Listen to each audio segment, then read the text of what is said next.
Very much for this very comprehensive introduction, which sets so high standards for my speech that I don't know if I will be able to follow, because you described so well the main thing, the relationship between our two countries, which brought us here, delegation of Georgian Parliament, which is composed by 5 members of the parliament, including opposition representatives, including chairs of the most important committees in this regard, the Foreign Relations Committee, European Integration Committee. And that's the reason why we are here, because of the established relationship between our countries and our nations. And that relationship brought us here to share with our friends, with our colleagues, some of our thoughts, our concerns about the year which has started, but according to Georgian tradition, it still needs to be started tonight, the new 2014. But talk about Georgian traditions, yes, we celebrate New Year twice. And when I analyze this issue, why is it that? Why we cannot come to agreement with our church? We could move this to today, or they could do something else, but no. That's one of the traditions of Georgians is to celebrate everything twice if it is possible. So why we should say no to such wonderful thing? And almost Georgian Orthodox Church is ready to celebrate Christmas twice. At least they congratulate the Georgian nation New Year twice. So even church is close to change their rules. So yeah, we like to celebrate things. We like to enjoy the life. But at the same time, we need to take care of our homeland in order to have such a life, which would be enjoyable for Georgians and for our guests from the outside. And the coming year, 2014, is so challenging and so important for Georgia. I'll not talk about the relationship between our countries, because I assume the people who came here are well aware of the conditions of the state of affairs. Only thing I would mention is that I'm so glad to see that the change of the government in Georgia did not affect in a negative way our relationship between the countries. Well, it affected, and I hope will affect in the future in a positive way, because among other countries and among other nations, Estonia and Estonians saw that Georgia is closer to the European standards when we were able to conduct 2 elections, change the parliament, the government, the president peacefully, and we did not change the main direction of the development of the country. This is so important for our friends outside to see and to feel that the progress of the country, or the way how country behaves in international arena, or what are the values of the government, is not dependent on one man, whoever that man is. Former president, current prime minister, future president, does not matter. It was good demonstration that European choice is a national idea, it's a national project, and political parties and political leaders differ from each other. They are fighting to each other. Of course, they are fighting in Georgian manner, not in Estonian manner. Sometimes too heated debates, sometimes too emotional. But it's not about changing the direction of the development of the country. It's about something else, which is of course important, but not this. So in a way, the recent developments in Georgia probably are good basis, good foundations for even closer relationship between our countries.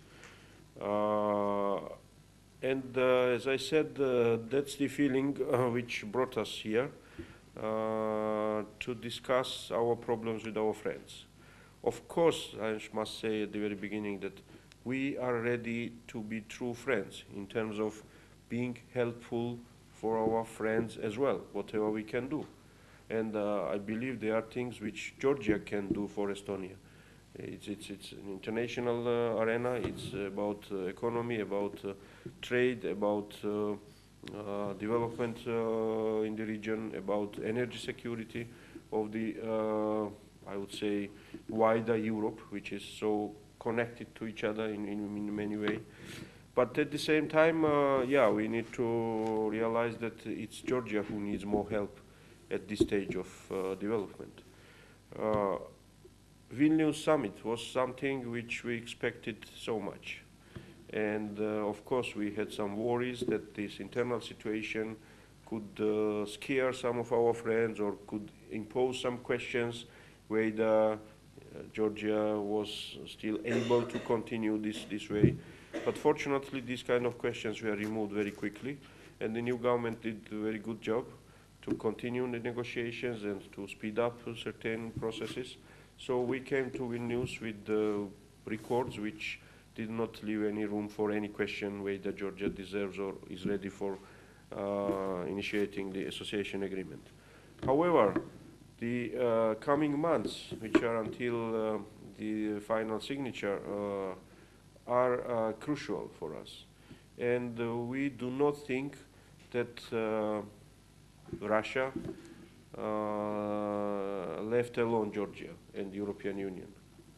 It's not the case that after developments in Ukraine or in other countries, the main goal of the country which is just opposing this process, European integration of Eastern European countries, is just feeling that the job is completed.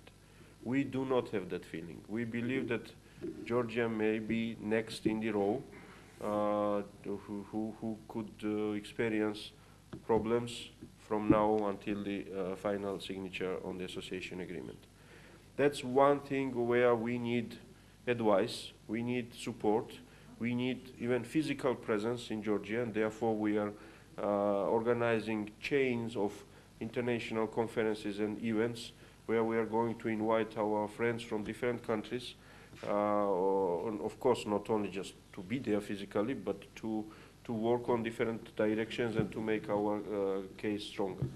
We are trying to convince the leadership of the European Union that their interaction with Russian decision makers must be more effective, I would say, and preventive measures should be introduced until some problems are started there. We are visiting the capitals of our friendly countries, especially Baltic countries, in other countries in Eastern Europe, and urging the same, not to decrease the attention towards the region and towards the country. We understand that it's very difficult to compare the importance of Ukraine, importance of Georgia, and we are not even attempting to compare us to each other. It's different cases. We all have our own value and our own importance for the peace and stability in the region and in the world. And we believe that the Georgian case has its own importance for the stability of the region. And in the region, we are not talking about Caucasus only. We are talking about Europe. And that's where I believe we share the vision. But that's what we hear from our Estonian friends, that your attention towards Georgia is not just charity or just emotional attachment to the country. It's very pragmatic, very important issue for Eastern Europe and for Europe as well. And we realize that, and therefore we are ready to follow some recommendations and advices, but at the same time, we want to be sure that the European Union is not only negotiating something with Georgia, but it is also helping Georgia to complete these negotiations successfully, and not to allow to any other parties other than Georgia and the European Union to dictate different agenda or different time frame. The same things could be said about NATO integration process. And the NATO summit in 2014, is also very important for our country. Because without delivering something, without getting something after this summit, not membership, we understand that. It's not the case. But membership action plan, this magical word map, which for many, many, many Georgians means something much more than it really is, because it has become as a symbol of answering on the question, does free world needs Georgia or not?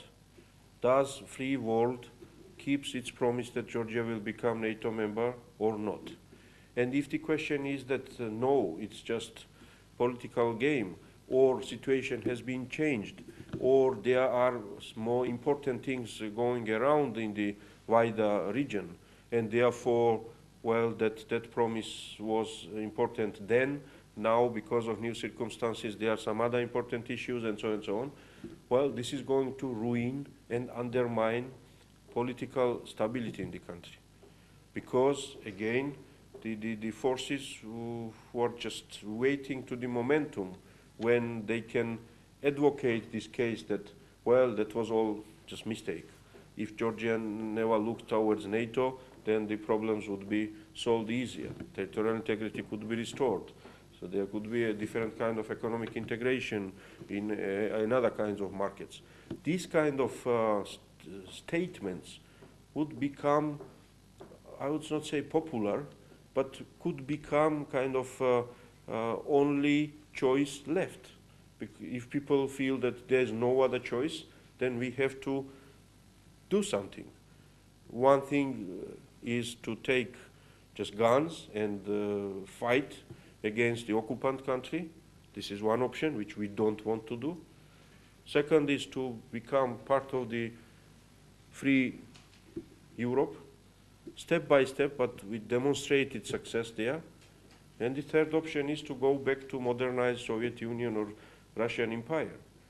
So there's no other options on the table. Therefore, no progress in NATO integration process, or very little progress, which will be very difficult to sell to the people as big success. It was already done when after 2008, the map was not given to Georgia, some other instruments were given, and the previous government has already used that kind of tool, I would say, saying that we got more important thing than map. Well, it's just simply does not working. I will not go in details, but if I did, I would mention, of course, more than 2,000 Georgian soldiers fighting in Afghanistan, and unfortunately, casualty is rising, and this is affecting, of course, the situation inside the country, and so on. Therefore, this 2014, after we completed this peaceful, democratic change of government, after we demonstrated that in Georgian reality, unlike from other Eastern Partnership countries, there are at least two sets of political groups who can win or lose elections, but whoever wins stays on the same line. It's not question that, let's say, if after some years, Youth and the National Movement, who is now a major opposition force in the parliament, wins back the power, they will change the course of the country? No. If the Georgian Dream Coalition continues winning the elections, will something be changed? No. So it's kind of unique situation, again, if compared to other Eastern Partnership countries.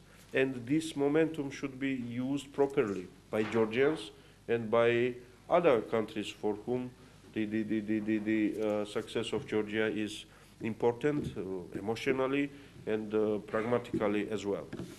That's our main challenge during 2014. At the same time, of course, not everything is completed in internal political life, I would say. And for us, the one more step towards Europe means one more step towards consolidated democracy.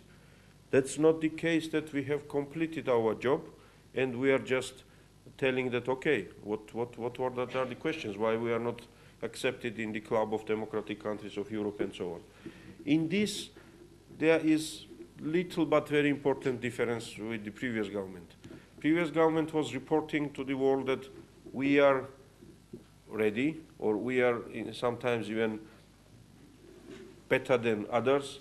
We have better schools than Norway, we have better hospitals than Germany, we have better democracy than the others. So we are the beacons of democracy, not only for Asia, but for some Europe as well. That was the very ambitious standard set by previous government. Our standard is, we believe, more realistic and more pragmatic. And we say that there is still a long way we need to go in building of the institutions. And the successful start of the parliament should be successfully completed during next 2 or 3 years. Because the starting well is very easy. The most important thing is to end well, meaning to build the parliament as a major democratic institution. And in that work, we have huge challenges. It's first time in Georgia when the majority is composed by 6 political parties. In the past parliaments, it was always the opposite way. There were one monolithic party in majority of the parliament and many small parties in the opposition. Now it's vice versa. The majority is coalition, and in the minority there is one well-organized, very experienced opposition party in face of United National Movement. Of course, it adds difficulties, which was not the case during previous parliaments. We, majority, are much slower in decision-making. We have different faces sometimes, depending who is talking from the coalition on certain issues. And it is much more colorful than used to be before. And it is something, a new thing, which I welcome. And the coalition government in parliamentary democracy is something which is so usual. But for Georgia, it is a very new thing. And it's a huge challenge for each member party of the coalition to keep enough common things which would keep us together, but at the same time to remain liberals as we are. My party, as Social Democrats, we are the major party in the coalition, is looking to another liberal party, the Free Democrats represented here, and so on. And this is a challenge, and this is challenge inside the political spectrum. There is another challenge, how to deal with the past, and this issue of restoration of justice and addressing the or answering the questions which we had when we were in the opposition, or people has now, remains huge problem. And there are a number of criminal cases which are under investigation, and we are getting many questions why certain people are in preliminary detention. Would not be possible to deal with such investigation without preliminary detentions, and so on and so on. We are glad that we are getting those questions, and we'll be glad to see that people are listening the answers as well. Because the bad things started in Georgia during previous government when friends of Georgia stopped asking questions, and they were just applauding, partly because of the success of the previous government in many directions, and partly because of Russian aggression. And when usually it happens, somebody who was victim of aggression got some privileged treatment, and some questions were not asked. We are glad that the questions are asked, because we do not pretend that after the elections just completely new people inhabited Georgia. No, we are the same Georgians living there. In law enforcement, I don't know, more than 80%, 90% of people who were working there, they are working still there in other power centers where some wrong things usually happen. But we made huge steps forward for ensuring independence of the judiciary by introducing new legislation and enabling the Supreme Council of Justice to be a real governor of the situation. We are making changes in the legislation on media, which was, well, polarized before, but polarized meant that more than 90% of TV coverage belonged to government-friendly TVs. Now situation is changed. However, again, I will not go in details. If there are questions, I will be glad to answer. But the main message I want to say is that I believe we are on the right direction, but the job is not completed. And this support from different countries is so essential, and especially from Estonia. Why from Estonia? And well, of course, I visited, and I will visit other countries, and I don't want to be sounded as, because I'm here, that's why I'm talking so much about Estonia. I'll go to Poland, I will go talk so many about Poland. No, every single country has its own importance for Georgia. Why Estonia is so important? I cannot name any other country who engaged itself closer than Estonia in Georgian affairs. It's not about international arena only. It's about concrete policy issues. We had very prominent, important politicians, former government servants, based in Georgia, advising our ministers and our prime ministers and so on. Your president, the first president, did so many things for making the countries closer to each other. And that means that probably Estonians, together with Americans, I would say, and I would place these two countries together, are best aware of Georgian affairs. And this is a huge thing which we want to utilize and we want to continue. And we need this advice in many different directions. It's not only new things like electronic government or e-law or e-health and other things where you are clear front runners even in the European Union, but it's on other basic issues as well. Therefore, this challenge we face in 2014, of course, this is not something very new. Of course, it comes from the problems of the past, and when we look forward, in best case scenario, if we meet the next new year, and can we invite everybody to Georgia for next new year? Why not? You are all invited. And if we meet the next new year with the association agreement signed, all the visa liberalization and the CFTA and everything is completed, and we have a map in our hands and everything is just fine, well, the real job starts even after that. So we need this cooperation constantly and without any time limits. And again, the change of the government and then the situation inside demonstrates that it's the country who is ready for such partnership and not just one leader on one political party. And this is probably most important asset from our side. And finally, I want to thank the hosts, this Estonian Center of Eastern Partnership. And before we started this event, we exchanged some opinions, and we had kind of said news about these conditions of these 6 babies of Eastern Partnership program. And each of them has its own problems and own issues and challenges. But Georgia has these ambitions to be most active baby or most, I don't know, dynamic and open and ready. And I believe the organizations like yours can do a lot in the coming months and coming years for Georgia as well. Thank you.